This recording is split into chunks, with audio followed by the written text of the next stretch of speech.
नमस्कार। वीडियो की संख्या में देखते हैं समसामयिक घटना चक्र की प्रस्तुति, जिसके अंतर्गत हम देखेंगे 22 दिसंबर 2024 को आयोजित यूपीपीएससी पीटी एग्जाम 2024 को, यानी उत्तर प्रदेश लोक सेवा आयोग द्वारा आयोजित होने वाली अपर पीटी एग्जाम 2024 को हम देख रहे हैं, जो कि आगामी 12 अक्टूबर 2025 को आयोजित होने वाली अपर पीटी एग्जाम 2025 के लिए वेरी इंपॉर्टेंट हो सकता है। PYQ के अंतर्गत इस लेक्चर को हम देख रहे हैं, प्रीवियस ईयर क्वेश्चन के अंतर्गत जो 2024 से हम इसको देख रहे हैं, जो कि समसामयिक घटना चक्र की प्रस्तुति है। और इसमें देखें तो इसके इसमें जो हल प्रश्न पत्र है उसको कुछ रोचक ढंग से बनाए जाने का जो प्रसंग है, इसके संदर्भ में वेरी इम्पोर्टेंट जो है हो जाता है। इसमें देखिए हल प्रश्न पत्र में प्रश्नों के पूछे जाने के सामयिक संदर्भ के साथ इसमें है, यानी सामयिक संदर्भ का मतलब जो भी टॉपिक है, यानी कहने का आशय ये हुआ कि इसमें जो उत्तर प्रदेश लोक सेवा आयोग द्वारा आयोजित होने वाली जो प्रवर सेवा प्रारंभिक परीक्षा है, उसमें देखें तो कुल मिलाकर के 8 महत्वपूर्ण टॉपिक होते हैं, यानी सिलेबस के अकॉर्डिंग 8 महत्वपूर्ण टॉपिक हैं जीएस फर्स्ट के लिए। जीएस फर्स्ट, जीएस सेकेंड को सीसेट के नाम से जानते हैं, तो जीएस फर्स्ट हम देखते हैं जो कि मेरिट निर्धारण का काम यही करता है। जीएस सेकेंड केवल क्वालिफाई होता है, वहाँ पर आपको केवल 33% मार्क लाना होता है, जबकि मेरिट निर्धारण जीएस फर्स्ट से बनता है, जिसमें 150 प्रश्न होते हैं। तो कल के लेक्चर में हम इसके 150 प्रश्नों को और प्रथम 16 प्रश्नों पर चर्चा कर चुके हैं, इसलिए इसके 150 प्रश्नों को आज नहीं देखते हैं और 16 से आगे के प्रश्नों को हम देखेंगे। और यह ध्यान दें कि आगामी सभी प्रतियोगी परीक्षाओं के दृष्टिकोण से अति महत्वपूर्ण साबित हो सकता है, स्पेशली देखें 12 अक्टूबर 2025 को आयोजित होने वाली अपर पीटी एग्जाम 2025 के लिए। इसके अलावा यह देखें तो RO मेंस एग्जाम 2023 का जो मेंस एग्जाम है उसमें 120 प्रश्न जो जीएस का ऑब्जेक्टिव टाइप पूछे जाएंगे, उसमें भी संदर्भित टॉपिक के अंतर्गत महत्वपूर्ण है। LT ग्रेड में जो 30 नंबर जीएस के ऑब्जेक्टिव टाइप पूछे जाएंगे उसमें भी महत्वपूर्ण है। SPSC के अंतर्गत 71वें BPSC पीटी एग्जाम के लिए भी महत्वपूर्ण है। MPSC, JPSC, RPSC, UPPSC, साथ ही संघ लोक सेवा आयोग की परीक्षाओं के लिए भी लेक्चर महत्वपूर्ण हो सकता है। इसके अलावा UPPSC द्वारा आयोजित पेट 2025 के लिए भी, SSC के लिए भी लेक्चर महत्वपूर्ण हो सकता है।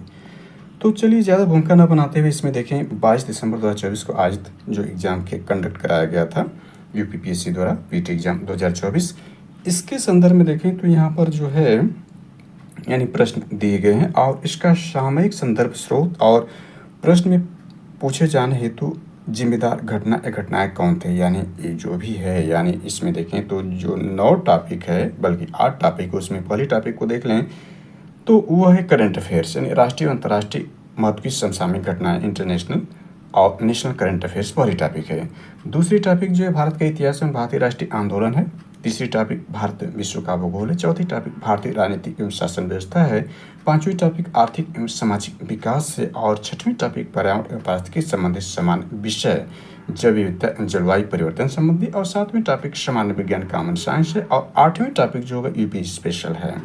तो इन टॉपिकों को जो है हम देखेंगे सामयिक संदर्भ स्रोत के रूप में, यानी इस सारे जो 8 टॉपिक है वो कहीं न कहीं सामयिक संदर्भ के रूप में पेपरों में या चर्चा में थे, जिसके कारण ये जिम्मेदार घटनाएं के रूप में प्रश्न बनाए गए थे। तो इसमें प्रथम 16 को हमने देख लिया है, आप इसको एक बार देख लें, इस पर हम चर्चा नहीं करने जा रहे हैं। आप इस चैनल को सब्सक्राइब करके वीडियो को लाइक करते हुए सारे लेक्चर को देख सकते हैं, यानी इसका पहला लेक्चर इस चैनल पर जाकर के सब्सक्राइब करके पहला जो लेक्चर इस पर आधारित है जो बनाया गया उसको आप देख सकते हैं। तो प्रथम जो 16 को हमने चर्चा कर लिया, इससे आगे 17 से इसमें देखते हैं। तो 17 इसमें देखते हैं, यह है आयु सहमति अधिनियम 1891 के संदर्भ में निम्नलिखित कथनों पर विचार कीजिए। पहला, इसमें मुंबई के एक पारसी सुधारक बेहरामजी मालाबारी ने इस कानून की वकालत की थी, यानी यह सही है। इस अधिनियम का समर्थन बाल गंगाधर तिलक के नेतृत्व वाले उग्रपंथी गुट ने किया था, ये गलत है। यानी इसमें जो बाल गंगाधर तिलक जी ने इसका विरोध किया था, समर्थन नहीं किया था, तो दूसरा स्टेटमेंट गलत हो गया, इसलिए इसका आंसर सी हो जाएगा, यानी केवल एक सही है। इसमें देखिए सामयिक संदर्भ इन कॉन्टेक्स्ट ये कब उठा था, तो द टाइम्स ऑफ इंडिया में ये प्रश्न उठाया था। House panel study bill to raise age of marriage women 21 get extend, ये 29 जनवरी 2024 के पेपर टाइम्स ऑफ इंडिया में आया था। महिलाओं की वैवाहिक उम्र 18 से बढ़ाकर 21 वर्ष करने हेतु बिल जनवरी 2024, इसी आधार पर यह प्रश्न पूछा गया था। चलिए नेक्स्ट देखते हैं 18 नंबर प्रश्न। इसमें देखें तो 18 नंबर प्रश्न यहाँ से यह है कि नीचे दो कथन दिए गए हैं, एक को कथन ए दूसरे को कारण आर के रूप में चिन्हित किया गया है। तो इसको देखें किस प्रकार से यह प्रश्न है। शिवाजी को बड़े देशमुखों के विरोध का सामना करना पड़ा, यानी यह कथन रहा। कारण ये देशमुख एक स्वतंत्र मराठा राज्य के पक्ष में नहीं थे और बीजापुर के सामंती बने रहना चाहते थे। तो इसका सही आंसर जो है वो यही है, यानी ए और आर दोनों सही था। आर एक ही सही व्याख्या करता है, यानी शिवाजी को बड़े देशमुखों के विरोध का सामना करना पड़ा, सही है।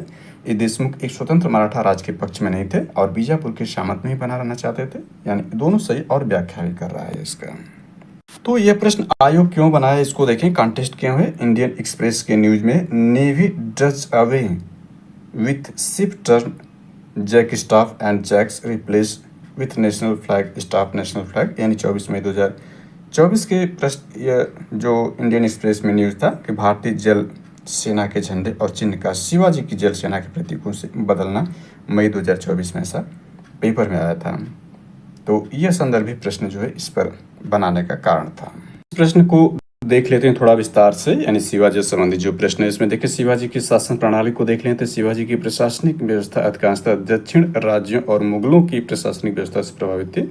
शिवाजी के साम्राज्य दो भागों में विभक्त थे, पहला स्वराज अपना राज्य अथवा मुल्क एक कादिम पुराना प्रदेश यह था।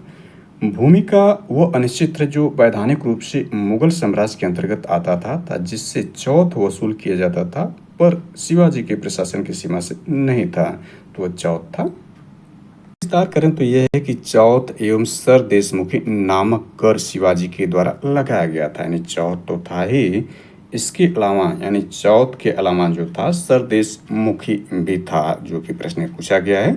तो यह कर शिवाजी के द्वारा लगाया गया था। चौथ क्या था इसको समझ ले। चौथ हालांकि यहाँ पर हमने देख लिया, लेकिन देखें किसी एक क्षेत्र को बर्बाद न करने के बदले दी जाने वाली रकम को चौथ कहा जाता था, और इस पर जो शिवाजी के प्रशासन की सीमा में यह नहीं चौथ होता था। सर देशमुखी इसके हक का दावा करके शिवाजी स्वयं को सर्वश्रेष्ठ देशमुख प्रस्तुत करना चाहते थे, यानी सर देशमुखी का कार्य था कि इसके हक का दावा करके शिवाजी स्वयं को सर्वश्रेष्ठ देशमुख प्रस्तुत करना चाहते थे। तो इसके बाद इसमें सारी जानकारी देख सकते हैं। ये सारे छत्रपति जो राजा छत्रपति कहलाते थे, अष्टप्रधान थे, इंपॉर्टेंट अष्टप्रधान को आप देख लें यहाँ पर। हालांकि संदर्भी प्रश्न में नहीं है, लेकिन एग्जाम के दृष्टिकोण से महत्वपूर्ण हो सकता है। अष्टप्रधान के अंतर्गत देख सकते हैं अष्टप्रधान परिषद में पेशवा अथवा मुख्य प्रधान था यह। इसके बाद मजूमदार अथवा अमात्य था, ये वित्त मंत्री राजस्व मंत्री था, ये प्रधानमंत्री था। वाक्या नवीस अथवा मंत्री इसकी वर्तमान स्थिति गृह मंत्री के समान थे। शुरू नवीस अथवा सचिव राजकीय पत्र व्यवहार कार्य देखता। सुमंत अथवा दरवी राज्य का विदेश मंत्री था। इसके बाद सेनापति अथवा सर नौबत सेना नायक होता था। पंडित राव को देखें तो ये सत्र कलाता धर्म मंत्री था, और 8वां न्यायाधीश यानी मुख्य न्यायाधीश होता था। तो ये अष्टप्रधान थे।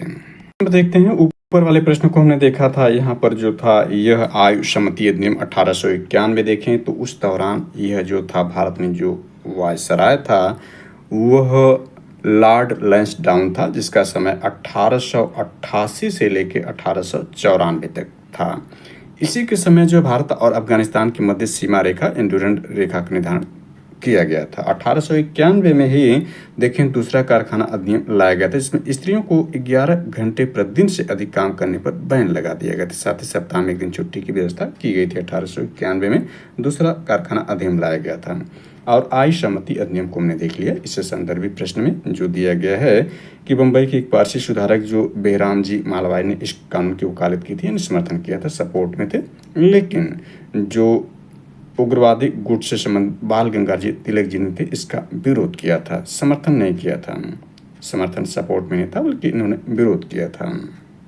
यानी इसको कहते क्या थे, जो आयु सम्मति अधिनियम 1891 एज ऑफ कंसेंट एक्ट, यानी कंसेंट एक्ट यानी एज ऑफ कंसेंट एक्ट था। यह लैंसडाउन जो गवर्नर जनरल था, हमने देख लिया था लैंसडाउन, तो यह 1891 में लाया गया था। इसमें लड़की के लिए विवाह की आयु 12 वर्ष निर्धारित की गई थी, यानी गर्ल्स की जो एज निर्धारित की गई थी 12 वर्ष निर्धारित की गई थी। इसी के बाद देखें तो शारदा एक्ट आता है। शारदा एक्ट को भी पूछता है। शारदा एक्ट उस दौरान जो गवर्नर बल्कि वायसराय जो था, यानी वायसराय जो भारत में था, लॉर्ड इरविन था। शारदा एक्ट 1930 में लाया गया था। इसमें यह प्रावधान था कि विवाह के लड़की की आयु 14 वर्ष, इसमें 12 वर्ष थे, यानी न्यूनतम आयु गर्ल्स के लिए विवाह के लिए लड़की की न्यूनतम आयु 14 वर्ष, लड़कों की न्यूनतम आयु 18 वर्ष निर्धारित की गई थी शारदा एक्ट में। जबकि आयु सहमति अधिनियम में लड़की के लिए न्यूनतम आयु जो थी 12 वर्ष निर्धारित किया गया था। इसके अलावा कुछ और इसमें ऐड कर लें तो देखें, हिंदू विधवा पुनर्विवाह लॉर्ड कैनिंग के समय में 1856 में लाया गया था। इसमें विधवा विवाह की अनुमति दी गई थी। इसके बाद नेटिव मैरिज एक्ट ये नॉर्थ ब्रुक के समय में 1872 में आ गया था। इसमें अंतरजातीय विवाह को अनुमति दी गई थी नेटिव मैरिज एक्ट में।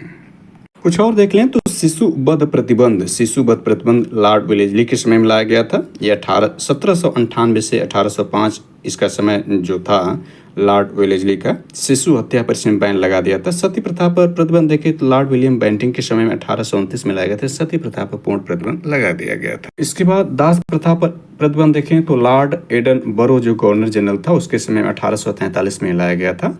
ये 1833 के चार्टर अधिनियम द्वारा 1843 में दासता को बैन कर दिया गया था। तो ये सामाजिक सुधार के अंतर्गत हमने देख लिया। तो ये सारे विस्तार से इसमें हमने ऐड कर लिया इसको। तो अगले प्रश्न चलते हैं। 17-18 को हमने देख लिया। ये आगामी परीक्षा के दृष्टिकोण में ध्यान में रखते हमने इसका थोड़ा विस्तार कर दिया ताकि आगे पीछे की सारी घटना उसमें शामिल रहें। 19 नंबर प्रश्न देखें तो निम्नलिखित में कौन सा कारण अंडमान और निकोबार द्वीप समूह में विनाशकारी कोरल विरंजन और बड़े पैमाने पर कोरल मृत्यु का कारण बना? तो इसका सही आंसर जो है वह आपका है हिंद महासागर के तापमान में 2 डिग्री सेल्सियस की वृद्धि। हिंद महासागर तापमान 2 डिग्री से बी वाला आंसर सही इसका है, यानी बी इसका आंसर सही है। इसको देखें ये क्यों प्रश्न पूछा आयोग ने, तो इसका कॉन्टेक्स्ट देखें। Down to earth coral bleaching grief Indian coasts Lakshadweep Andaman most affected 8 मई 2024 में पेपर में पूछा गया था। पीआईबी में देखें तो marine heat wave intense coral bleaching recorded in Lakshadweep 6 मई 2024 को प्रश्न यानी पेपर में आया था। अंडमान निकोबार लक्षद्वीप आदि में बड़े पैमाने पर प्रवाल विरंजन की घटना मई 2024 की घटना है और इसका कारण क्या था? हिंद महासागर के तापमान में 2 डिग्री सेल्सियस की वृद्धि की वजह से ये सब घटनाएं हो रही थी। अगले प्रश्न को देखें तो यह है 20 नंबर प्रश्न है। इसमें कह रहा अशोक के संदर्भ में लिखित कथनों पर विचार कीजिए। अशोक द्वारा दी गई धम्म की परिभाषा राहुलोवाद सूत्र से ली गई है। दूसरा है अपने राज्याभिषेक के 14वें वर्ष में अशोक ने धम्म महामात्र नामक नवीन प्रकार के कर्मचारी की नियुक्ति की थी। तो इसका देखें तो ये दोनों स्टेटमेंट सही है, यानी ए और दोनों सत्य है। ये प्रश्न क्यों पूछा गया? कॉन्टेस्ट में देखें टाइम्स ऑफ इंडिया में what do king Ashoka 18 rocks addict reveals की मैसेज एंड इंसाइट 2 नवंबर 2024 में ये आया था। सम्राट अशोक के 18 शिलालेख क्या प्रकट करते हैं? प्रमुख संदेश और अंतर्दृष्टि संबंधी लेख नवंबर 2024 में था, जिसको ये 22 दिसंबर 2024 के प्रश्न में पूछा गया था। तो ये दोनों सही था, इसको आप देख सकते हैं। इस प्रश्न को थोड़ा विस्तार कर लेते हैं। देखें मगध साम्राज्य एवं समकालीन राजनीति को देखें तो मगध पर सबसे पहले जो साम्राज्य करता है हर्यक वंश करता है, इसका समय देख सकते हैं। इसके बाद दूसरा जो वंश मगध पर शासन करता है वह शिशुनाग वंश करता है। तीसरा इसमें नंद वंश शासन करता है। चौथा इसमें जो होता है वो मौर्य काल होता है, इसी पर अशोक मौर्य काल संबंधित है। इसका समय देखें 321 से 185 ईसा पूर्व मौर्य काल है। और मौर्य काल के जो प्रमुख शासकों में देखें तो ये आपका चंद्रगुप्त मौर्य, संस्थापक बिंदुसार, अशोक, इसी के बारे में प्रश्न पूछा गया। इसका बृहद्रथ अंतिम शासक था। स्रोत कौटिल्य का अर्थशास्त्र, जैन साहित्य, दीपवंश एंड महावत, मुद्रा राजच, मुद्रा विशाखा दत्त का यूनानी लेखों निकार्स, मेगास्थनीज इंडिका आदि का विवरण पर इसके स्रोत हैं। तो यहाँ पर देख सकते हैं पहली बार अखिल भारतीय साम्राज्य का निर्माण हुआ मौर्य काल में। आप देख सकते हैं चंद्रगुप्त मौर्य के बारे में, फिर बिंदुसार है, फिर मौर्य काल के बारे में यह है मगध साम्राज्य समकालीन राजनीति। इसके बाद अशोक, इसी पर प्रश्न पूछा गया था। प्रश्न यह था कि अशोक के धम्म की जो परिभाषा दी गई राहुलोवाद सूत्र से ली गई वो सही था। अपने राज्याभिषेक के 14वें वर्ष अशोक ने धम्म महामात्र नामक नवीन प्रकार कर्मचारी की नियुक्ति, वो भी सही था।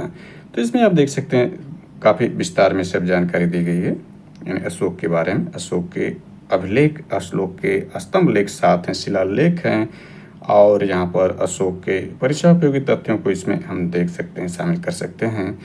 और यहाँ पर मौर्य काल के बारे में यहाँ पर जानकारी दी गई है। मेगास्थनीज की किताब इंडिका है, भारत समाज के बारे में और नगर प्रशासन के बारे में भी जानकारी इसमें नहीं थे। मौर्य कालीन प्रशासन, मौर्य कालीन स्थापत्य कला, और ये सारी जानकारी इसके बाद जो है आपका मौर्योत्तर काल आता है, तो हमें मौर्य काल के बारे में ही अशोक को देखना था, तो ये इसमें दिया गया है। इसमें सम्राट अशोक के बारे में कुछ और जानकारी को ऐड करें तो देखें कि सम्राट की सहायता के लिए एक मंत्रिपरिषद होती थी जिसमें सदस्यों की संख्या या 12 होती थी, 16 होती थी या 20 होती थी, यानी इसमें 4-4 की वृद्धि होती थी।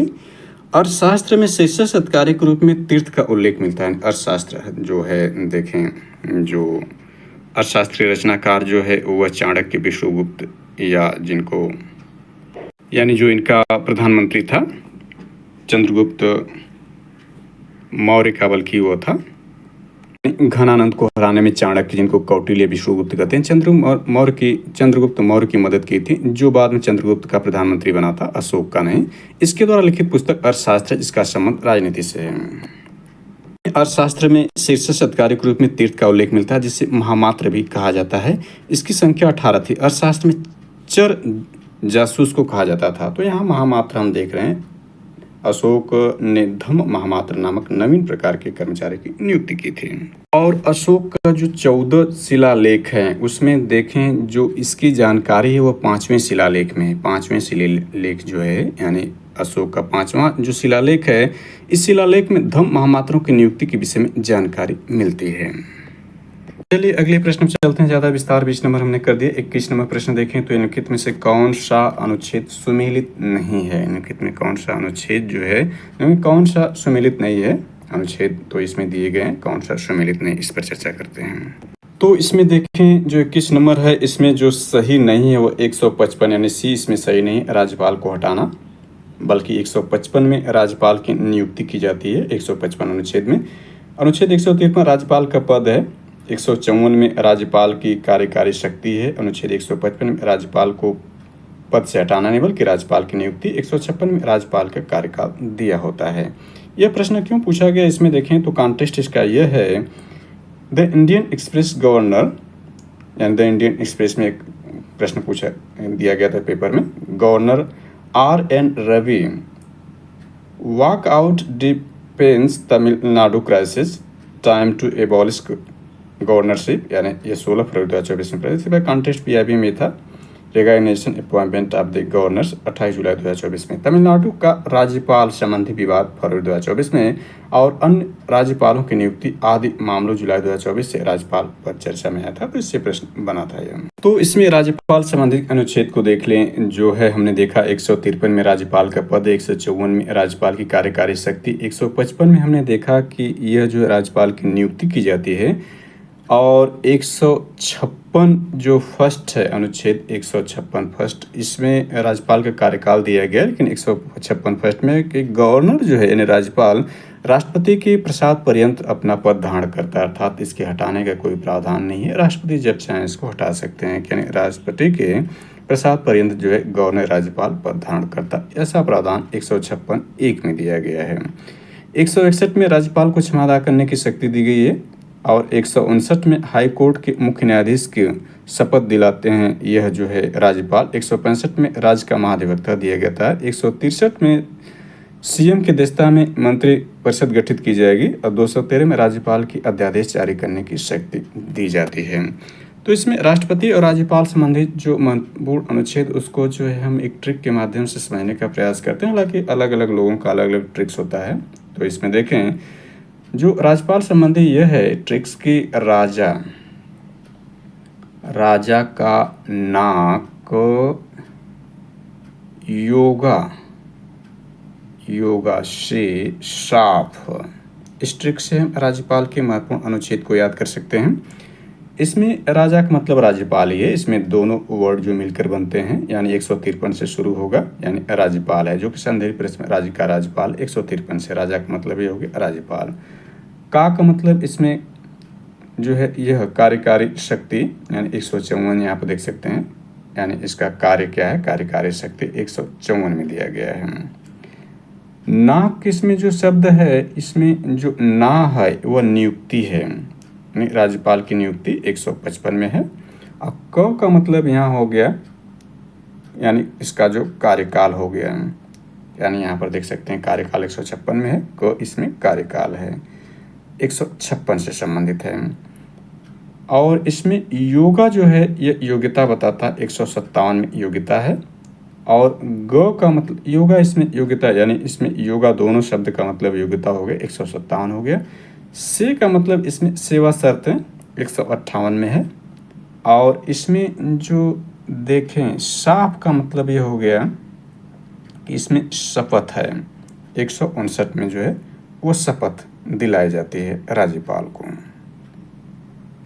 153 से लेकर 159 यानी इसमें 7 अनुच्छेद को आप ऐसे याद कर सकते हैं। राजा का नाक योगा से साफ, इसमें राजा एक शब्द के रूप में, योगा भी इसमें जो है एक शब्द के रूप में है और साफ भी एक शब्द के रूप में है। इस तरह से आप इसको याद कर सकते हैं। तो 159 तक देखा हमने। 160 जो अनुच्छेद इसमें होगा वह कतिपय आकस्मिक परिस्थिति में राज्यपाल के कार्य रहते हैं।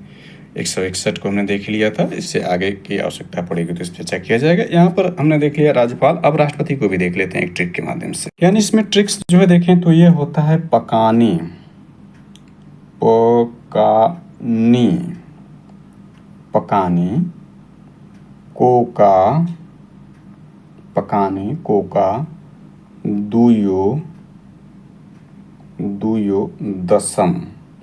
यह राष्ट्रपति के अनुच्छेद संबंधी है। राष्ट्रपति का हम जानते हैं कि यह राष्ट्रपति जो है अनुच्छेद शुरू होता है वह 52 से शुरू होता है। उसमें हमने देखा था 153 शुरू हो रहा था, तो 101 आप उसमें ऐड करके राष्ट्रपति को राज्यपाल में कन्वर्ट कर सकते हैं। तो यहाँ पर देखें प जो अनुच्छेद प है, प का मतलब यह भारत के राष्ट्रपति यानी पद, राष्ट्रपति का पद ये 52 से शुरू होता है। प इसमें जो है यह 52 से यानी राष्ट्रपति का पद है। क का मतलब यहाँ हो गया कार्यपालिका प्रधान। क का मतलब कार्यकाल का प्रधान, कार्यपाल का प्रधान, ये अनुच्छेद 53 संबंधित है। नी का मतलब इसमें निर्वाचन है यानी राष्ट्रपति का निर्वाचन, जो कि अनुच्छेद 54 से संबंधित है। को का मतलब इसमें हो गया कोटा या रीति, यानी किस तरह से उसका निर्वाचन राष्ट्रपति को होता है, कौन सा तरीका है, यानी कोटा या रीति है। ये 55 अनुच्छेद 55 संबंधित है। और इसमें जो का मतलब होता है वो कार्य यानी जो है वह आपका कार्यकाल होता है, यानी राष्ट्रपति का कार्यकाल कितने वर्ष का होगा, यह अनुच्छेद 56 बताता है। यानी को यानी एक कोटा हो गया, एक कार्यकाल हो गया। दुयो, दुयो का मतलब हो गया दोबारा निर्वाचन, यानी दोबारा निर्वाचन जो होगा 57 अनुच्छेद 57 से होगा। यो का मतलब इसमें योग्यता 58 में, यानी दोबारा निर्वाचन, यो का मतलब योग्यता हो गया। और दसम का मतलब इसमें दशाएं, यानी कौन सी दशाएं हैं या शर्तें हैं, ये अनुच्छेद 59 में हो जाएगा। स का मतलब इसमें शपथ हो जाएगा। शपथ जो है अनुच्छेद 1 यानी 59 हो गया। 60 यानी अनुच्छेद 60 के तहत राष्ट्रपति को शपथ दिलाई जाएगी। म का मतलब इसमें महाभियोग है, अनुच्छेद 61 से संबंधित है। तो इस प्रकार से पकानी कोका दुय दशम को हम याद करके वह 52 से लेकर अनुच्छेद 52 से लेकर के जो है 61 तक जो है अनुच्छेद को याद कर सकते हैं। कहने का ऐसे हुआ कि अनुच्छेद 52 भारत का राष्ट्रपति बताता है। 53 में संघ की कार्यपालिका राष्ट्रपति की नियत होगी। 54 में राष्ट्रपति का चुनाव होगा। 55 में राष्ट्रपति के चुनाव का तरीका होगा। 56 में राष्ट्रपति का कार्यकाल होगा। 57 में पुनः चुनाव के लिए अर्हता होगी। 58 में राष्ट्रपति चुने जाने के लिए योग्यता। 59 में राष्ट्रपति कार्यकाल की दशाएं। 60 में राष्ट्रपति द्वारा शपथ ग्रहण और 61 में राष्ट्रपति महाभियोग। ये हमने एक ही ट्रिक के माध्यम से देख लिया है। 62 में राष्ट्रपति पद की रिक्ति की पूर्ति के लिए चुनाव कराने का समय होता है। 65 में उपराष्ट्रपति का राष्ट्रपति के रूप में कार्य करना होता है। तो कुछ इसमें देख लेते हैं महत्वपूर्ण रूप से। इसमें अनुच्छेद 74 मंत्रिपरिषद का राष्ट्रपति के परामर्श एवं सहयोग प्रदान करना। 75 प्रधानमंत्री से संबंधित होता है, यानी मंत्रियों से संबंधित अन्य प्रावधान जैसे नियुक्ति, कार्यकाल, वेतन इत्यादि। अनुच्छेद 76 भारत के महान न्यायाधीश संबंधित होता है। अनुच्छेद 111 संसद द्वारा पारित विधेयकों पर सहमति प्रदान कर राष्ट्रपति कार्य। 112 संघीय बजट वार्षिक वित्तीय विवरण होता है। 123 में राष्ट्रपति के अध्यादेश जारी करने की शक्ति होती है। 143 में राष्ट्रपति की सर्वोच्च न्यायालय से सलाह लेने की शक्ति होती है। तो राष्ट्रपति संबंधित महत्वपूर्ण इसमें अनुच्छेद हमने जोड़ लिया राज्यपाल के साथ ही। यानी हमने देखा था कि जो राज्यपाल होते हैं उनको क्षमादान करने की शक्ति अनुच्छेद 161 में होती है और राष्ट्रपति को अनुच्छेद 72 में शक्ति प्राप्त है। राष्ट्रपति को क्षमादान करने की शक्ति, कतिपय मामलों में दंड का स्थगन, माफी अथवा कम करने के ये राष्ट्रपति के अनुच्छेद जो है 172 में है। राष्ट्रपति अध्यादेश 123 की तरह जारी करते हैं, जबकि इसी संख्या को यदि हम बदल दें यानी 213 कर दें, 213 कर दें यानी 2 पहले कर दें और 1 बीच में कर दें, तो ये 213 संख्या जो अनुच्छेद के रूप में आएगी, इसमें राज्यपाल के जो है अध्यादेश जारी करने की शक्ति मिलती है 123 में राष्ट्रपति को। इस प्रश्न को हमने काफी विस्तार कर दिया है, प्रश्न नंबर 21 को राष्ट्रपति और राज्यपाल के संदर्भ में देखते हुए। अगला प्रश्न देखते हैं 22 नंबर प्रश्न।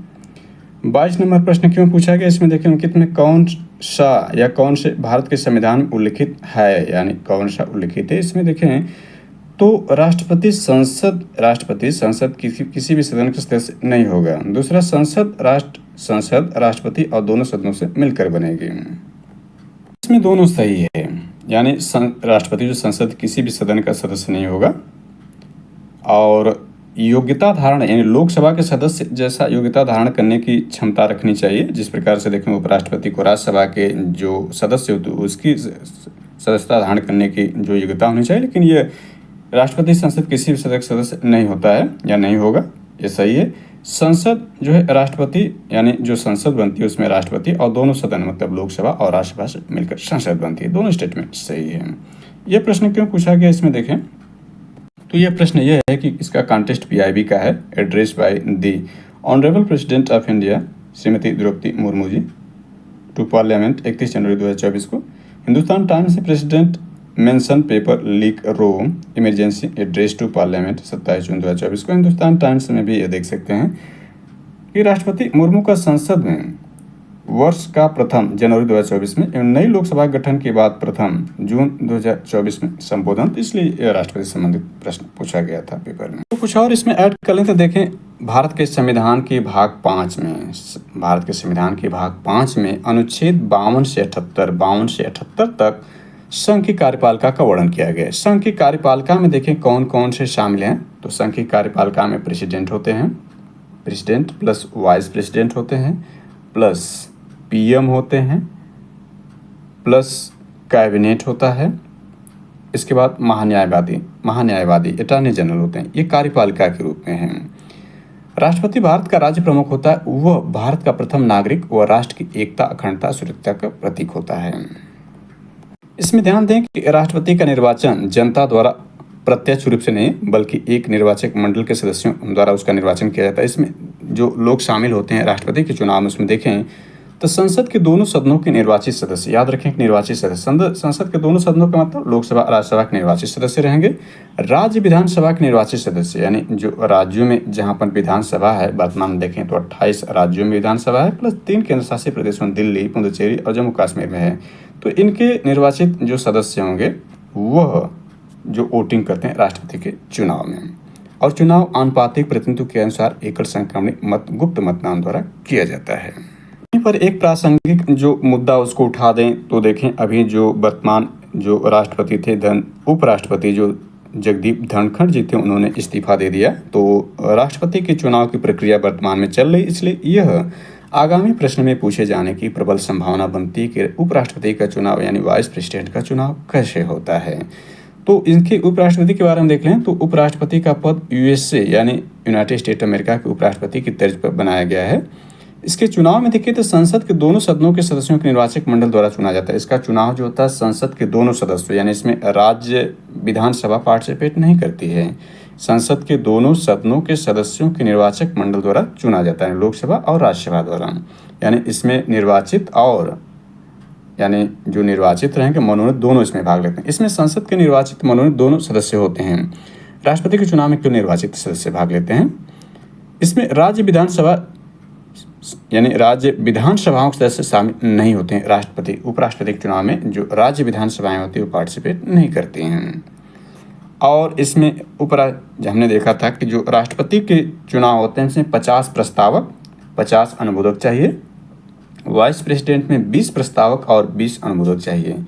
जमानत राशि दोनों में 15,000 रुपये की होती है और वो आरबीआई में जमा करना होता है, यानी जमानत राशि जो 15,000 रुपये है और आरबीआई में जमा करना होता है कैंडिडेट को।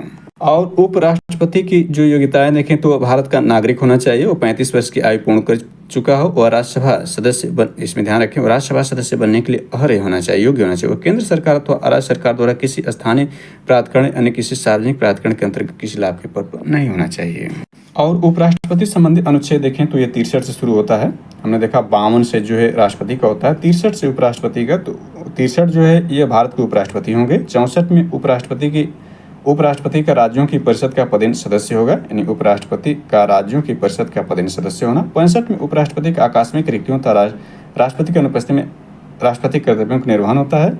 66 में उपराष्ट्रपति का चुनाव, यही याद रखें अनुच्छेद जो 66 है इसमें उपराष्ट्रपति का चुनाव है। 67 में उपराष्ट्रपति का कार्यकाल होता है।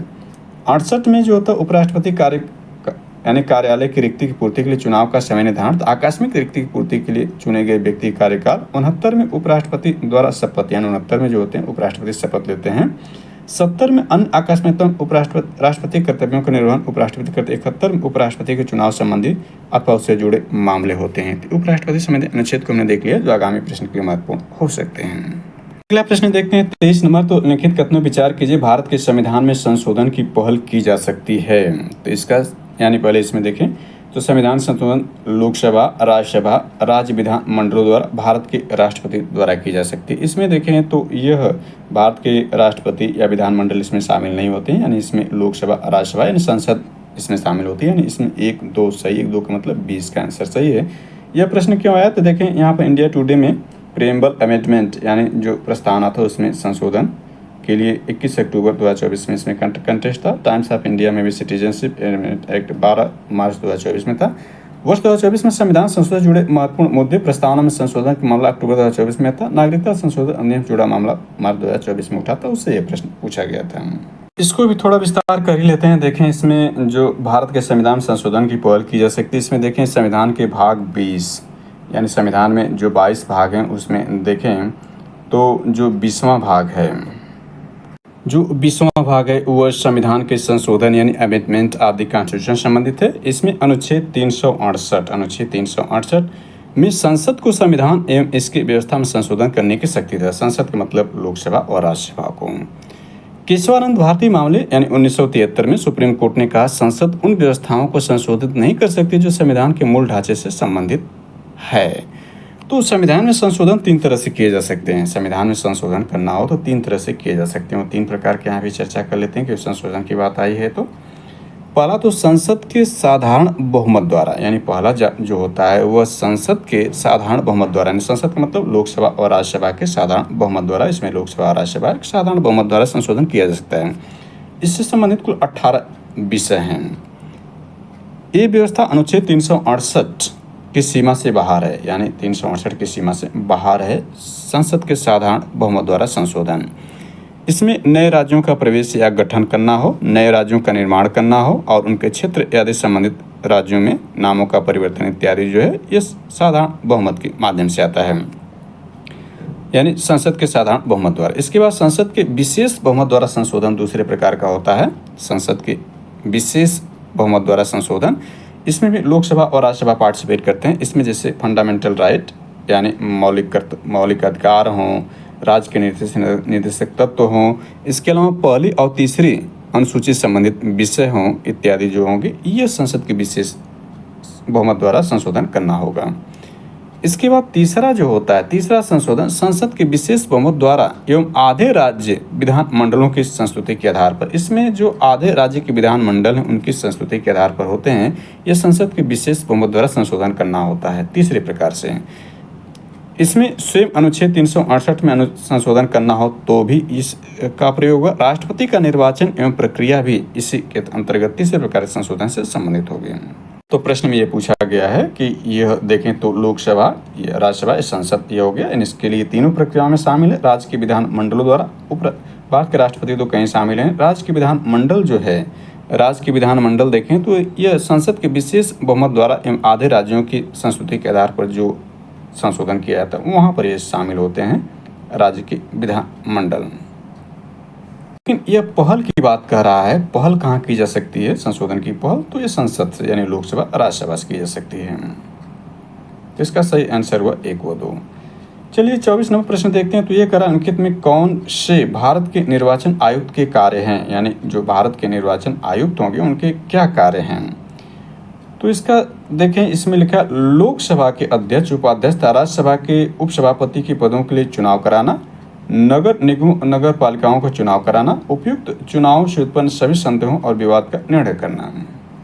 इसमें देखें तो कोई भी सही, उपयुक्त में से कोई सही नहीं है कि लोकसभा के अध्यक्ष का निर्वाचन या लोकसभा के जो अध्यक्ष होते हैं वह देखें तो वह संसद सदस्य यानी लोकसभा के जो सदस्य बनते हैं, लोकसभा के जो सदस्य बनते हैं उन्हीं को जो उन्हीं में से चुनाव कर लोकसभा का अध्यक्ष बनाया जाता है। तो इसमें भारत के निर्वाचन आयोग की कोई भूमिका नहीं, उपाध्यक्ष में भी कोई भूमिका नहीं, राज्यसभा के उपसभापति में भी कोई भूमिका नहीं है, जबकि सभापति पूछता जो उपराष्ट्रपति होते हैं तो भूमिका होती है। यानी तीनों के लिए जो है निर्वाचन आयोग जिम्मेदार नहीं है। नगर पालिकाओं, नगर निगम नगर पालिकाओं के लिए भी नहीं है, क्योंकि राज्य निर्वाचन आयोग की जिम्मेदारी होती है। उपयुक्त चुनाव से उत्पन्न सभी संदेहों विवादों का निर्णय करना भी यह जो है भारत के निर्वाचन आयोग के दायरे में नहीं आता है, इसलिए उनसे कोई सही नहीं है। इसको भी चर्चा कर लें तो अनुच्छेद देखें, निर्वाचन आयोग, भारत के निर्वाचन आयोग में अनुच्छेद 324 में जो है वह निर्वाचन आयोग की बात कही गई है। पंचायत और नगर निगम चुनाव राज्य निर्वाचन आयोग की जिम्मेदारी होता है, न कि भारत के निर्वाचन आयोग के। इसमें ध्यान दें कि 1950 से 15 अक्टूबर 1989 तक एकल सदस्य निकाय था निर्वाचन आयोग, केवल एक जो है निर्वाचन आयोग हुआ करता था। मत देने का अधिकार जब 21 वर्ष से घटा करके 18 वर्ष कर दिया गया, यानी 16 अक्टूबर 1989 से, तो इसमें 2 अन्य निर्वाचन आयुक्त को ऐड कर दिया गया। तो अब वर्तमान में 3, एक मुख्य निर्वाचन आयोग यानी चीफ इलेक्शन कमिश्नर और 2 निर्वाचन आयुक्त होते हैं। और यह आयु जो घटाया गया था 21 से 18, यह 61वें संविधान संशोधन 1989 द्वारा किया गया था। 1990 में 2 निर्वाचन आयुक्त का पद समाप्त कर दिया गया था। पुनः 1993 में 2 पुनः निर्वाचन आयुक्तों की नियुक्ति की गई थी। इनका कार्यकाल 6 वर्ष या 65 वर्ष की आयु जो भी होता है वो होते हैं। वर्तमान में देखें जो 26वें जो CEC हैं वो ज्ञानेश कुमार जी हैं। ज्ञानेश कुमार जी जो हैं जो 26वें CEC बनाए गए चीफ इलेक्शन कमीशन यानी निर्वाचन आयुक्त हैं वर्तमान में भारत के। देखिए शक्तियों को देखें तो ये क्या करते हैं भारत के निर्वाचन आयुक्त में। इसमें संसद में हमने देखा था कि लोकसभा और राज्यसभा, संसद में लोकसभा और राज्यसभा का चुनाव कराना, संसद राज्य के विधानमंडल का भी जो चुनाव कराते हैं, संसद का भी, राज्य के विधानमंडल का, राष्ट्रपति उपराष्ट्रपति के पदों के निर्वाचन के संदर्भ में चुनाव आयोग की शक्तियाँ हैं। इसमें देखें तो यह प्रशासनिक के रूप में करता है, सलाहकारी के रूप में, अर्ध न्यायिक के रूप में यह कार्य करता है भारत का निर्वाचन आयोग। अगला प्रश्न 25 नंबर देखते हैं। 24 नंबर को हमने काफी विस्तार कर दिया। इसमें देखते हैं 25 निम्नलिखित में कौन सा सुमेलित नहीं है। पूछ रहा है कौन सुमेलित नहीं, यानी एक इसमें सुमेलित नहीं होगा और से सुमेलित। ये हालांकि विवादित प्रश्न के रूप में था। इसके कॉन्टेक्स्ट के रूप में देखें द हिंदू में having panchayat as self governing institution, यानी 21 फरवरी 2024 में पंचायत के महत्व को लेकर फरवरी 2024 में किया गया था। इसमें जो सही नहीं है आयोग के हिसाब से संस्थानम समिति, इस पर विवाद बना था कि यह पंचायती राज वित्त से संबंधित है, ये नहीं है। शेष इसमें सही है, यानी GV राव समिति प्रखंड स्तर पर योजना, दंतेवाड़ा समिति ग्रामीण ऋण, अशोक मेहता समिति पंचायती राज संस्थाएं, जबकि संस्थान समिति पंचायती राज वित्त से संबंधित नहीं है। और संस्थानम जो समितियां कई थी, एक संस्थानम समिति पंचायत राज से भी संबंधित थी और एक देखें तो CBI से जो था उस पर भी संस्थानम समिति बनाई गई थी। तो इस हिसाब से देखें तो ये इसमें से सारे सही हो जाते हैं। तो आयोग के लिए विवादित था, हालांकि फाइनल आंसर के इसने जारी नहीं किया है, लेकिन आयोग इसका संस्थानम समिति मानता है। तो जो संस्थानम समिति बनाई गई थी यानी दूसरी यदि होगी तो पंचायती राज संबंधित नहीं होगी, हालांकि पंचायती राज से संबंधित है तो इसको हम अलग से कैसे कर सकते हैं। यानी इसमें देखें जो संस्थानम समिति बनाई गई थी, जो कि आयोग उसका आंसर दिया है, देखें तो ये संस्थानम यानी संस्थानम समिति का मतलब कि संस्थानम समिति बनाई गई थी। यह 1963 में बनाई गई थी और इसका विषय था पंचायती राज वित्त पर अध्ययन दल। तो ये तो एकदम सही हो जाएगा, इस हिसाब से के संस्थानम समिति के रूप में देखा जाएगा। संस्थानम समिति 1965 यानी के संस्थानम समिति जो बनाई गई थी 1963 में पंचायती राज वित्त पर अध्ययन दल के लिए बनाई गई थी। दूसरी बार 1965 में बनाई गई पंचायती राज चुनाव पर गठित समिति के संस्थानों की समिति के रूप में बनाई गई थी। 2 बार पंचायत में बनाई गई थी 1963 और 65 में। एक जो है वित्त अध्ययन दल पर और एक चुनाव पर गठित समिति के रूप में। तो पंचायती राज वित्त से पूछा गया, इसलिए ये भी सही रहेगा, यानी चारों इसमें सही हो जाएंगे। और इसको यहाँ भी देख लेते हैं, जो जिसके लिए गलत माना था संस्थानम समिति के लिए सही संस्थानम आयोग कहता, तब ये गलत होता है, क्योंकि देखें सीबीआई की स्थापना की अनुशंसा भ्रष्टाचार की रोकथाम के लिए गठित संस्थानम आयोग, यानी ये था संस्थानम आयोग। यह 1962-64 में ये बनाया गया था, उसी दौरान भी बनाया गया था जब संस्थानम समिति पंचायती राज वित्त से संबंधित थे। तो संस्थानम आयोग का था, तब ये गलत होता है, संस्थापक आयोग ने की थी। सीबीआई कोई वैधानिक संस्था नहीं, इससे शक्ति दिल्ली विशेष पुलिस अधिष्ठान अधिनियम 1946 से मिलती है। तो संस्थानम आयोग यदि लिखा होता तो ये गलत होगा कि संस्थानम आयोग जो है वो सीबीआई की स्थापना की अनुशंसा भ्रष्टाचार की रोकथाम के लिए की थी, संस्थानम आयोग। तो इस हिसाब से यह आयोग फाइनल आंसर के में सभी को ये फुल मार्क्स दे देगा, क्योंकि चारों इसमें सही हो जाएंगे। चलिए 26 नंबर देखते हैं। चलिए अगला देखते हैं 26 नंबर, जैव उत्तराधिकार इन बायोटिक सक्सीजन के चरणों का सही क्रम निम्न में कौन सा है? तो इसका सही आंसर जो है वो डी है, मतलब पहले होगा प्रवासन, फिर स्थापन, फिर प्रतिक्रिया, लास्ट में स्थिरीकरण होगा, यानी डी इसका आंसर सही है। यानी कहने का आशय ये हुआ कि जैव उत्तराधिकार बायोटिक सक्सीजन के चरणों में, बायोटिक सक्सीजन में जो चरण है उसमें कौन सा चरण सही? तो पहले माइग्रेशन होता है, यानी प्रवसन का मतलब माइग्रेशन, इसके बाद स्पीसीज होता है, इसके बाद रिएक्शन आता है, लास्ट में स्टेबिलिटी आती है, यानी रुक जाते हैं। यानी सबसे पहले कोई भी जीव प्रवासन करके जाता है, फिर जो अस्थापन ग्रहण करता है, इसके बाद प्रक्रिया उस जो बायोटिक क्षेत्र में करता है, इसके बाद जो जीवित बचते हैं वहीं पर स्थिरीकरण की प्रक्रिया शुरू होती है। तो इस प्रकार से यह है जैव उत्तराधिकार के चरणों का सही क्रम ये डी रहता है। और ये प्रश्न क्यों पूछा गया? तो यहाँ कॉन्टेक्स्ट देख सकते हैं कि Hindustan times global wild life population fail 73% इन 50 ईयर्स रिपोर्ट 10 अक्टूबर 2024 में था। द हिंदू में देखें तो ये रिपोर्ट है। इसके बाद इंडिया टुडे की रिपोर्ट है। उत्तराखंड था नीलगिरी के जंगलों में आग अप्रैल एवं मई 2024। लिविंग प्लेनेट रिपोर्ट प्रकाशन अक्टूबर 2024, जिसमें जैव अनुक्रमण चर्चा की, इसलिए यह प्रश्न उठाया गया था।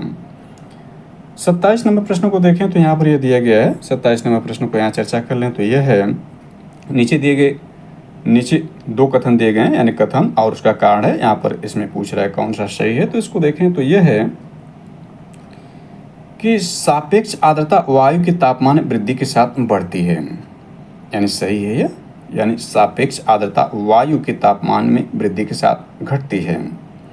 वाष्पीकरण में वृद्धि के साथ निरपेक्ष आर्द्रता बढ़ जाती है, ये भी सही है, लेकिन ये व्याख्या नहीं कर रहा है, यानी इसका ए है, यानी ए और आर दोनों सत्य, लेकिन आर ए की सही व्याख्या नहीं कर रहा है। और ये क्यों प्रश्न पूछा गया है? इसका कॉन्टेक्स्ट टाइम्स ऑफ इंडिया में यह है, इकोनॉमिस्ट टाइम्स में यह दिया गया है। इसके बाद हीट वेव्स की घटनाएं मई और जून 2024 में, जिससे जोड़कर आपदा संबंधी प्रश्न पूछा गया था। तो ये कह रहा है कि सापेक्ष आर्द्रता वायु के तापमान, यानी वायु के तापमान में जब वृद्धि होगी तो जो आर्द्रता, सापेक्ष आर्द्रता क्या हो जाएगी? घट जाएगी तापमान में, यानी टेम्परेचर जब बढ़ेगा, जैसा कि देखिए मई जून में टेम्परेचर जब बढ़ जाता है तो वायु में तापमान वृद्धि के साथ क्या होता है? सापेक्ष आर्द्रता घट जाती है। वाष्पीकरण में वृद्धि के साथ, वाष्पीकरण का मतलब जब जल के जो कण होते, ऊपरी सतह का जल जो होता है, ज़्यादा तापमान बढ़ने की वजह से वो वाष्प में बनकर उड़ने लगता है, तो वाष्पीकरण क्रिया होती है। तो वाष्पीकरण में वृद्धि, यानी वाष्पीकरण में वृद्धि क्या हो रही है? तापमान में वृद्धि होगी। तो वाष्पीकरण में वृद्धि के साथ निरपेक्ष आर्द्रता बढ़ जाती है, यानी निरपेक्ष आर्द्रता क्या होगी? यानी इस प्रकार से देखें तो एब्सोल्यूट ह्यूमिडिटी बढ़ जाएगी, यानी वाष्पीकरण ज़्यादा होगा, यानी मौसम ज़्यादा नम हो जाएगा। तो ये सही है, दोनों सही है, लेकिन यहाँ पर इसकी व्याख्या नहीं कर रहा है, यानी 27 का ये सही हुआ। क्योंकि यहाँ पर देखें सापेक्ष आर्द्रता दिया है और यहाँ निरपेक्ष आर्द्रता दिया है। यहाँ पर मतलब सापेक्ष के मतलब रिलेटिव ह्यूमिडिटी है, और यहाँ जो ये आपकी एब्सोल्यूट ह्यूमिडिटी, दोनों को अलग अलग रूप में कहा गया। दोनों बातें सत्य है, लेकिन दोनों को अलग अलग कॉन्स्टेंट पूछा गया, इसलिए व्याख्या नहीं करा, दोनों सत्य होते हुए भी। चलिए आगे प्रश्न देखते हैं। 28 नंबर प्रश्न यह है। 28 नंबर प्रश्न में निम्नलिखित में कौन सा एक सही सुमेलित नहीं है? तो इसका सही देखें तो यह पाइक्लोलाइन जो है, यानी यह यहाँ पर है, यानी ये पाइक्लोलाइन समुद्री जल का घनत्व नहीं करता है, लेकिन में कौन सा एक सही सुमेलित है, यानी सही पूछ रहा है, सॉरी। तो यह सही है, यानी 20 का सही है। 20 में सही समुद्री मतलब सागरी जल का घनत्व ये मापता, शेष इसमें गलत है। शेष इसमें 3 जो देखें, इकोक्लाइन जैव विविधता से यानी बायोडाइवर्सिटी से गलत है, थर्मोक्लाइन वायु का तापमान गलत है, और हाइलोक्लाइन सागरीय उच्च जल से ये गलत है। क्यों प्रश्न पूछा गया इसको भी देख लें। तो ये कॉन्टेस्ट टेस्ट में है। द इंडियन एक्सप्रेस में एलिफेंट इन द रूम 4 अक्टूबर 2024 में, इस हिंदुस्तान टाइम में देख सकते हैं, यानी यहाँ पर देख सकते हैं। यह है मैरीन हीट ट्रिप्स की घटनाएं मई 2024 में, भारत द्वारा जैव विविधता लक्ष्य अक्टूबर 2024 से जुड़ा प्रश्न है, तो इसलिए पूछा गया है। जैसा कि हम जानते हैं कि भारत में जैव विविधता अधिनियम 2002 में लाया गया था। 2002 में लाया गया था भारत में, बायोडाइवर्सिटी एक्ट लाया गया था। तो ये इंपॉर्टेंट हो जाता है। इसमें पूछ रहा है कौन सही सुमेलित है, तो 20 में सही सुमेलित है, शेष इसमें सुमेलित नहीं है, यानी इसमें ए सी डी गलत है, 20 का सही है। कॉन्टेस्ट यहाँ से इसको प्रश्न बनाया गया था। चलिए नेक्स्ट देखते हैं। 29 नंबर प्रश्न देखें तो यहाँ सूची फर्स्ट सूची सेकंड से सुसंगत कीजिए, सूचियों के नीचे दिए गए कोड का प्रयोग कर सही उत्तर चुनिए। तो इसमें देखें जो इसका सही आंसर है वह 34-21 है। 34-21 का मतलब बी वाला ये सही हो जाएगा। यानी इसका मतलब यदि मिलान करें तो पौधारोपण शाला जो है ये 3 से संबंधित, यानी CO शावर से संबंधित है। CO शावर से संबंधित पौधारोपण शाला है, यानी प्लांटिंग हर्ट है। और इसके बाद देखें क्रायोफाइट जो है ये 4 से आर्कटिक टुंड्रा से स्टेपी, यानी क्रायोफाइट स्टेपी आर्कटिक टुंड्रा संबंधित है। और विश्व की पुष्पी क्षेत्र है यह एडोल्फ एंगलर है। और इसके बाद पुष्पजता घास मैदान जो है ये हंगरी संबंधित है, 1 है। तो इसका सही आंसर 34-21 सही है। क्यों पूछा गया, राज्यों में चल रहे पौधरोपण कार्यक्रम को आधार बनाकर प्रश्न पूछा गया है। क्यों, इसमें देखें कॉन्टेस्ट में the Indian Express most tree planting campaign fail, what has to change. 11 अगस्त 2024 में यह था। कॉन्टेस्ट हिंदुस्तान टाइम में भी देख सकते हैं। यानी यहाँ देखें तो जो माँ के नाम एक पेड़ इत्यादि की योजनाएं जो भारत सरकार चला रही थी, उत्तर प्रदेश सरकार द्वारा जो है जुलाई और अगस्त में जो पौधरोपण होता है उसी को प्रसंग बनाकर ये पूछा गया प्रश्न है। इसके बाद चलिए अगला प्रश्न देखते हैं, 30 नंबर प्रश्न को। इसमें देखिए निम्नलिखित युग्म में कौन सा युग्म एल्युमिनियम संयंत्र राज्य सही सुमेलित नहीं, इसमें नहीं पूछा, याद रखना है इसको, नहीं से इसका आंसर देना है। चलिए इसमें देखते हैं तो ये है, यानी इसका देखें पूछ रहा है कौन सुमेलित नहीं है। तो सुमेलित नहीं ने इसमें देखें तो मूरी सुमेलित नहीं है। मूरी जो है छत्तीसगढ़ नहीं बल्कि झारखंड में है। यह है क्या, एल्युमिनियम संयंत्र और राज्य सुमेलित नहीं है। तो मूरी जो स्थान है ये झारखंड में नहीं है, बल्कि जो मूरी है, बल्कि मूरी जो छत्तीसगढ़ में नहीं बल्कि झारखंड में है। और इसके बाद शेष सही है, यानी आलूपुरम अलवाय केरला में है, बेलगामी कर्नाटक में, हीराकुंड उड़ीसा में, लेकिन मूरी जो है वह झारखंड में है, न कि छत्तीसगढ़ में है। ये क्यों पूछा गया, भारत में एल्युमिनियम संयंत्र आंकड़े अगस्त एवं मई 2024 में जोड़कर ये प्रश्न पूछा गया। PIB में एक प्रश्न पूछा गया, इसके बाद इंडियन एक्सप्रेस में ये प्रश्न पूछा गया था, यानी ये छपा गया था। यानी इसमें Hindalco share climb nearly 4%, hits record high, मई 2024 में प्रश्न था। और इसके बाद यहाँ देख सकते हैं India is the second largest aluminium producer, यानी भारत जो है दूसरा सबसे बड़ा उत्पादक बन गया था अगस्त 2024 में। यह PIB में प्रश्न था, तो इसलिए ये भी जानकारी मिलती है, ये इंपॉर्टेंट है। हिंडाल्को भी एल्युमिनियम संबंधित, ये भी 2 जानकारी हो जाएगी। और इसमें देखें मूरी जो है झारखंड संबंधित है ना कि छत्तीसगढ़ से, तो इसलिए जो है गलत है, यानी मिसमैच है। 31 नंबर प्रश्न देख सकते हैं, अंकित युग्मों यानी राष्ट्रीय उद्यान एवं राज्य संघ क्षेत्र में से कौन सा सुमेलित नहीं। इसमें भी ध्यान रखना है कि सुमेलित नहीं पूछ रहा है, कौन सा सुमेलित नहीं है। तो इसमें जो पिन वैली है यह जम्मू कश्मीर में नहीं है। पिन वैली जो है जम्मू कश्मीर में ना होकर बल्कि हिमाचल प्रदेश HP में है, यानी हिमाचल प्रदेश में पिन वैली, जम्मू कश्मीर में नहीं है। तो इस प्रकार से इसमें कौन सही नहीं है, इसमें B सही नहीं है। क्यों है, status of wild life sanctuary and national park, source PIB 10 अगस्त 2023 में ये प्रश्न था, यानी छपा था। वन्यजीव अभ्यारण्यों और राष्ट्रीय उद्यानों की स्थिति की रिपोर्ट प्रकाशित हुई अगस्त 2023 में, उससे प्रश्न पूछा गया था। पिंड वैली कहाँ, हिमाचल प्रदेश में, शेष इसमें सही है। यानी राजाजी उत्तराखंड में, बांदीपुर कर्नाटक, सिंधपान उड़ीसा में, जबकि पिंड वैली जो है हिमाचल प्रदेश में है। 32 नंबर प्रश्न को यहाँ उठाएं तो देखें यहाँ भी कथन और कारण दिया गया है। इसको देखें, हिमालय अभी भी ऊंचा हो रहा है। भारतीय टेक्टोनिक प्लेट यूरेशियन प्लेट से टकरा रही है, यानी इसमें कह रहा है हिमालय अभी भी ऊंचा हो रहा है। एक कथन है, भारतीय टेक्टोनिक प्लेट्स यूरेशियन प्लेट से टकरा रही है। यानी ये दोनों ही सही और व्याख्या भी कर रहा है, यानी इसका सही आंसर क्या हुआ, ये सी हो गया। यानी ए और आर दोनों सही है और आर ए की सही व्याख्या। ये प्रश्न का ministry of environmental promoting conservation of threaten plants species in the western Himalaya, देखें forest and climate change celebrates international mountain day 2024 में, PIB 11 दिसंबर 2024 में। पर्यावरण वन और जलवायु परिवर्तन मंत्रालय ने अंतर्राष्ट्रीय पर्वत दिवस 2024 मनाया, जिसमें पश्चिमी हिमालय से संकटित वनस्पतियों प्रजातियों में संरक्षण को बढ़ावा दिया गया। दिसंबर 2024 में यह था और 22 दिसंबर को यह प्रश्न पूछा गया है, तो देख सकते हैं। यानी ये प्रश्न काफ़ी लेटेस्ट प्रश्न भी उठा देता है इससे संबंधित। एक्स्ट्रा जानकारी जोड़ते हैं, देखें पर्वत में बलित पर्वतीय जो बलित पर्वत देखें तो संपीड़न की शक्ति द्वारा निर्मित होते हैं। उदाहरण में यही हिमालय को हम देख रहे हैं, हिमालय, अरावली, अल्पिनियन, आल्प्स, रॉकीज, एंडीज पर्वत जो है बलित पर्वत का उदाहरण है। इसके बाद अवरोध या ब्लॉक पर्वत भी देख सकते हैं। इसके बाद गुंबदाकार पर्वत, संग्रहित पर्वत को भी देखा जा सकता है इसके एग्जाम्पल के अंतर्गत।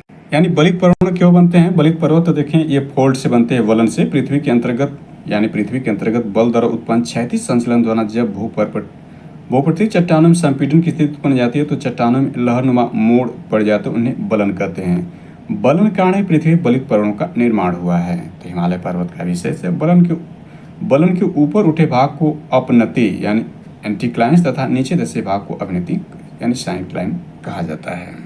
यहाँ पर भारत की भौगोलिक विशेषताओं के अंतर्गत हिमालय पर्वत को देख सकते हैं। ट्रांस हिमालय, बृहद हिमालय, लघु हिमालय और शिवालिक इसकी नवीन श्रेणी है। यानी बलित पर्वत के उदाहरण के अंतर्गत हम देख सकते हैं। इसमें ट्रांस हिमालय के बारे में सारी जानकारी दी गई है, हालांकि इस पर हम चर्चा नहीं कर रहे हैं क्योंकि यहाँ पर ये सारी जानकारी इसमें नहीं थे। और ये सारे पार्ट को आप देख सकते हैं, ज्योग्राफी वाले पार्ट में हमने इसमें चर्चा कर लिया है। यहाँ पर देख सकते हैं यह जो है उत्तर से यानी कारकेडम पहाड़ियों के दक्षिण से कराकुल पहाड़ियाँ, दक्षिण से क्रम को हम देखना चाहें देख सकते हैं। पश्चिमी घाट के उत्तर से दक्षिण में क्रम कौन कौन से दर्रे हैं, पूर्वी घाट की प्रमुख पहाड़ियाँ उत्तर से दक्षिण कौन, ये सारे एग्जाम में अक्सर पूछे जाते हैं। यहाँ पर भी क्रम दिया गया है कि हिमालय पर्वत में देख सकते हैं यहाँ पर महत्वपूर्ण श्रेणी का पूर्व से पश्चिम की ओर क्रम क्या है, कंचनजंगा, इसका मकालू, फिर एवरेस्ट, अन्नपूर्णा, धौलीगिरा लास्ट में, सिंधु घाटी जस के श्रेणी के मध्य अवस्थित है। ये सारी जानकारी इसमें दिया गया हिमालय पर्वत संबंधित, तो आप इसको एक बार देख लें। इसको भी हमने देख लिया। 33 पर चलते हैं। 33 नंबर प्रश्न देखें तो यहाँ पर यह दिया है कि सूची फर्स्ट यानी कोयला संसाधन और सूची सेकेंड है। इसको हमें जो है सूची फर्स्ट को सूची सेकेंड से सुमेलित करना है और इसका सही आंसर देखें तो 4321 यानी 4321 है। 4321 का मतलब ये हो गया आपका, ये सी वाला आंसर सही है। 4321 यानी 4321 यानी ए का 4 का मतलब ये हो गया हुटार जो है ये झारखंड राज्य में है। इसके बाद देखें जो है इब नदी है ये 3 मतलब उड़ीसा में है। और जो ताता पानी रामकोला है ये 2 यानी छत्तीसगढ़ में है। और उमरिया जो है ये मध्य प्रदेश में है। तो कोयला संसाधन और यह राज्य यानी ये कोयला के जो स्थान है, संसाधन स्थान है और इनका मैचिंग जो है ए का 4, बी का 3, सी का 2 और डी का 1 है। क्यों पूछा गया है? Promoting clean coal technology coal gasification source PIB में 6 मार्च 2024 में ये आया था। इस PIB में भी 29 अगस्त 2024 में था।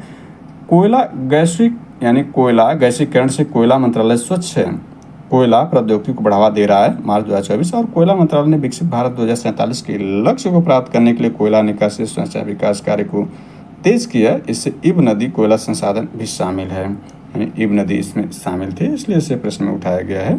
इब नदी को हमने देखा कि 3 यानी यह जो है उड़ीसा में इब नदी है। तो इस प्रकार से ये सही रहा। करंट अफेयर्स को इसमें ऐड कर लेते हैं। तो ज्योग्राफी के लिए महत्वपूर्ण है। ए कोयला संसाधन और संबंधित राज्य में है। इसमें 34 नंबर प्रश्न को देखते हैं। तो ये है सूची फर्स्ट को सूची सेकंड सुमेलित कीजिए तथा सूची को नीचे दी गई कूट कर सही उत्तर का प्रयोग करना। इसमें नहरें और नदियाँ दी गई हैं कि ये जो नहरें किन नदियों से निकली हुई हैं। तो इसमें इसका सही आंसर जो है 4123 है। 4123 का मतलब ये हुआ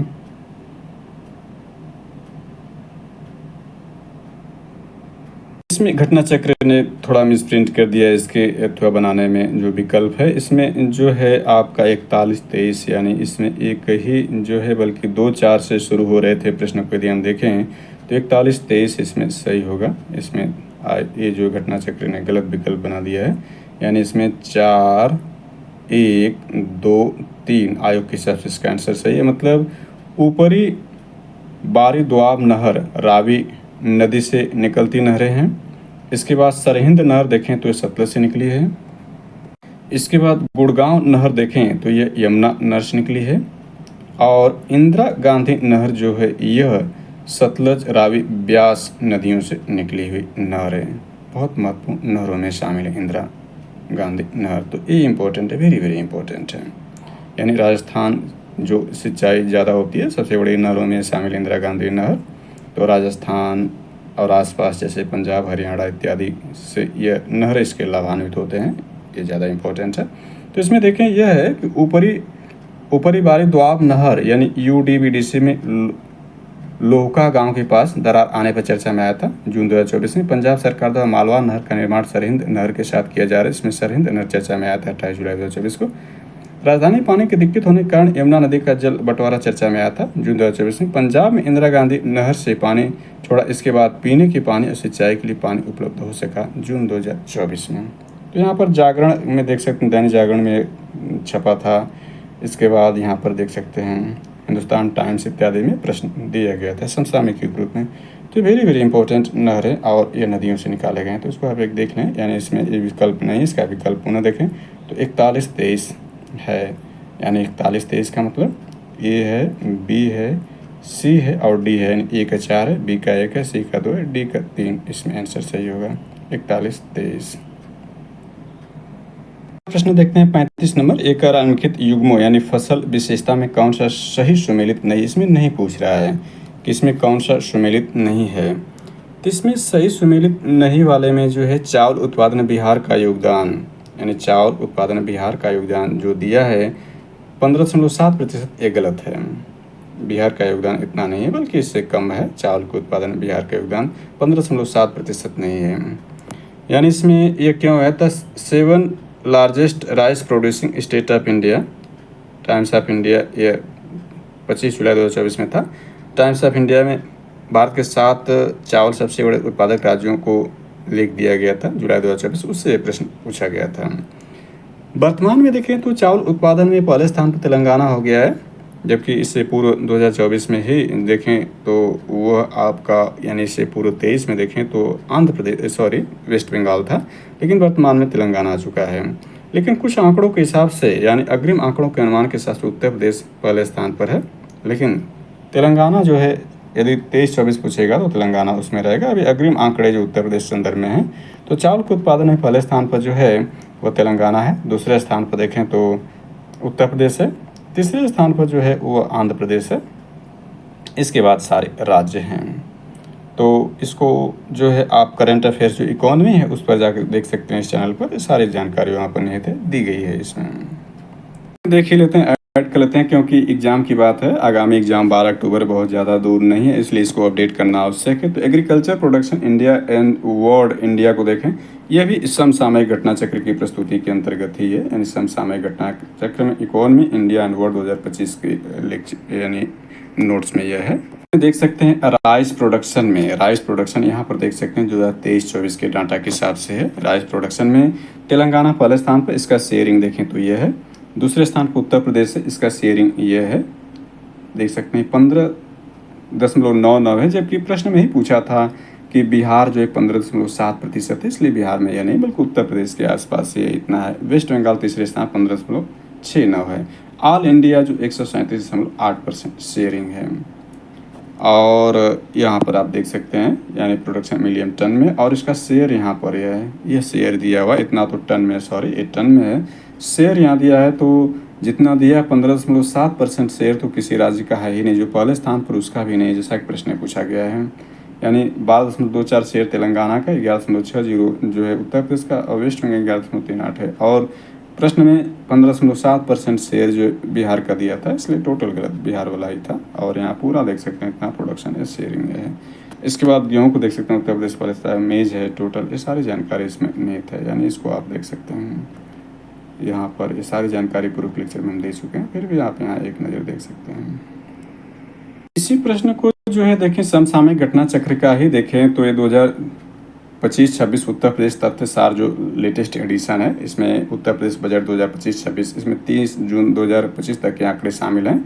इसमें यह दिखाया गया है कि उत्तर प्रदेश भारत का सर्वाधिक एक्सप्रेसवे वाला राज्य। इसमें देखें जो डाटा दिए उत्तर प्रदेश एक दृष्टि के अंतर्गत, तो यहाँ देख सकते हैं देश में प्रथम स्थान उत्तर प्रदेश किसमें, तो गेहूं एवं चावल भी दे दिया है। गेहूं एवं चावल कुल अनाज उत्पादन एवं कुल खाद्यान्न उत्पादन में जो है यह पहले स्थान पर है। 2024-25 का भी हमने डाटा देखा था क्या, चावल को 2023-24 का देखा था, इसमें तेलंगाना पहले स्थान पर है। यहाँ पर 2024-25 के हिसाब से यदि देखें तो यह चावल के प्रोडक्शन में जो है, चावल के प्रोडक्शन में उत्तर प्रदेश को पहला दिखा रहा है, थर्ड AE के रूप में। और ये सारी जानकारी इसमें नहीं थे। अगला 36 नंबर प्रश्न देखते हैं, यानी इस लेक्चर के हिसाब से आखिरी प्रश्न इसमें रहेगा। नेक्स्ट जो होगा अगले वीडियो में कवर किया जाएगा। तो इसमें 36 नंबर प्रश्न देखें, कपास फसलों के संदर्भ में निम्नलिखित कथनों पर विचार कीजिए। कपास मुख्यतः खरीफ फसल है, यानी सही है। कपास के उत्पादन के लिए वार्षिक यानी देखें 50 से 75 सेंटीमीटर मध्यम वर्षा की आवश्यकता होती, ये भी सही है, यानी 1 व 2 दोनों सही है। इसके कारण क्या, उत्तर भारत के कपास किसान कमजोर कीमतों और बढ़ती लागत को देखते हुए अन्य खेती का विकल्प चुन सकते हैं। इससे संबंधित हिंदू बिजनेस लाइन में लेख अप्रैल 2024 में दिया था, यानी कॉटन फार्मर इन नॉर्थ में शिफ्ट टू पैडी मेज शुगर केन दी हिंदू बिजनेस लाइन में जो है 12 अप्रैल 2024 को पूछा गया था। दोनों स्टेटमेंट सही है। हालांकि कहीं कहीं इसका जो है 60 से 100 सेंटीमीटर दिया रहता है, फिर भी आयोग ने 1 व 2 को सही माना, ये सही भी है, तो इसका सही है। इसका एक्सप्लेनेशन भी देख लेते हैं अन्य सोर्स से। इसको देख सकते हैं, इसमें दिया है यह उष्णता कटिबंध नकदी फसल है कपास, और यह देखें 60 से 85 सेंटीमीटर, यानी 60 से 85 सेंटीमीटर औसत वार्षिक वर्षा की जरूरत होती है। इसमें 50 से जो दिया है 75 दिया है, तो उसी के आसपास है। रेशा बीज से प्राप्त होता है कपास का। कपास उत्पादन में प्रथम द्वितीय स्थान क्रमशः गुजरात व महाराष्ट्र का है। श्वेत स्वर्ण भी कहा जाता है, यानी श्वेत स्वर्ण कपास कहा जाता है। गन्ना, कपास, जूट, तंबाकू नकदी फसल के अंतर्गत आते हैं। गन्ना, कपास, जूट, तंबाकू जो है नकदी फसल के अंतर्गत आते हैं। कपास की प्रजातियों में देसी श्यामली, सुजाता, सुविध, विकास, लोहित, यूपी के अकोला जो इसकी प्रजातियां हैं। अभी देखें तो नकदी फसल के अंतर्गत RO एग्जाम 2023 जो 27 जुलाई को आयोजित किया था, उसमें यह पूछा था कपास नकदी फसल के अंतर्गत। तो कपास को आप देख लें। इसके बाद अन्य फसलों को भी देखना चाहें तो गन्ना को भी देख सकते हैं, नकदी फसल है, और इसके लिए टेम्परेचर ये और वार्षिक वर्षा ये है। उत्तर प्रदेश को चीनी कटोरा कहा जाता है। हालांकि उत्तर प्रदेश जो है चीनी के प्रोडक्शन में दूसरे स्थान पर, पहले स्थान पर महाराष्ट्र है, लेकिन ईख प्रोडक्शन में उत्तर प्रदेश पहले स्थान पर। ईख प्रोडक्शन में जो है महाराष्ट्र दूसरे स्थान पर। गन्ने का सर्वाधिक उत्पादन उत्तर प्रदेश व महाराष्ट्र में होता है। विश्व में सर्वाधिक चीनी उत्पादन ब्राजील, दूसरा भारत है। इसके बाद Indian institute of sugar technology Kanpur में, Indian institute of sugar cane ऊक का रहेगा तो लखनऊ में। प्रथम चीनी मिल की स्थापना प्रतापपुर देवरिया में की गई थी। इसके बाद ज्वार को भी आप देख लें, या मूंग, तिलहन को भी देख सकते हैं, तिलहन दलहनी फसलों में। इसके बाद रोजमा, दलहन इत्यादि है। मक्का की किस्म को आप देख सकते हैं, इसमें मक्का यह रहा। चावल को आप देख सकते हैं, इसके लिए टेम्परेचर क्या है, क्या स्थिति है, चावल इंपॉर्टेंट है, इसकी प्रजातियाँ। और इसमें गोल्डन धान किसमें सर्वाधिक मात्रा में विटामिन ए पाया जाता है, और गोल्डन राइस में बीटा कैरोटीन पाया जाता है। चावल हाइड्रेट, यानी ये सारी जानकारी इसमें एग्जाम के स्टूडेंट्स हैं। यानी पालिश किए गए चावल में बेरी रोग होता है, क्योंकि विटामिन B1 होता है। यानी पालिश किए गए चावल में बेरी रोग होता है, क्योंकि विटामिन B1 इसमें नहीं पाया जाता है। इसमें होता लिख दिया है, विटामिन B1 नहीं पाया जाता, इससे बेरी रोग होता है। और यहाँ पर देख सकते हैं। इसके बाद यहाँ पर देखें प्रमुख फसलें में गेहूँ के लिए क्या तापमान और वर्षा और इसकी प्रजातियाँ।